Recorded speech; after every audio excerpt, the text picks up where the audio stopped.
Hey guys, it's Bree. Happy end of the month. Um, so I would have a really firm TBR, or at least a fairly set TBR this upcoming month, but the Hugos are set to be announced on the 4th. So I expect that there will be some surprise reads coming up in the next couple of months before actual formal voting for the Hugos starts. I will be participating in a live show with Nicole over at Nicole's Adventures in SFF. I know Rachel from Colonnati will be there, Elizabeth from Books and Pieces. All sorts of fun stuff is going to be happening, and I am super excited for it. But there are some books that I have slated for next month, regardless of what comes up, especially because I expect that I will have read at least one or two of the Hugo nominees. I should have a little bit of wiggle room. So first, I have The Bullet Catcher's Daughter.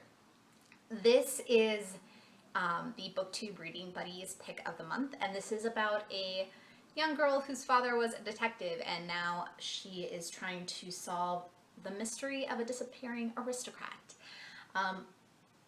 Rob Duncan's Bullet Catcher's Daughter has actually been nominated, I don't know if it's for the Edgar, but it's been nominated for an award, and I just don't know which one.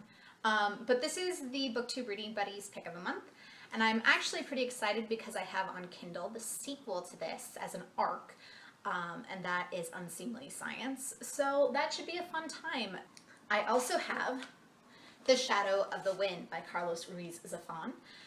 This is a story about a man whose mother dies. She was a bookseller, and he finds this book called The Shadow of the Wind, which it turns out, as he learns more about the book, the author's works have been systematically being destroyed, and so he's kind of trying to find out why.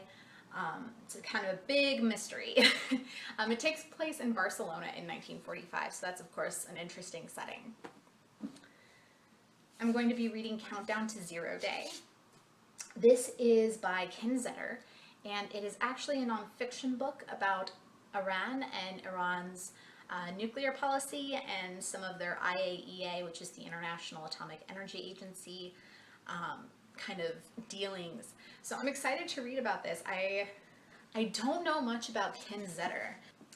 And then I have Roberto Bolano's 2666, and this is pretty interesting. So it is about it's about a group of kind of seemingly unrelated people who wind up, I think, in search of one another, and they go to this border town called Santa Teresa, which is where just hundreds of women have been disappearing.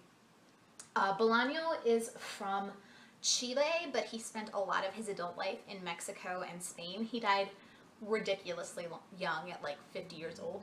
But this sounds really interesting. This is going to, I think, be the longest book that I pick up this month. It's almost 900 pages, so it's a chunker.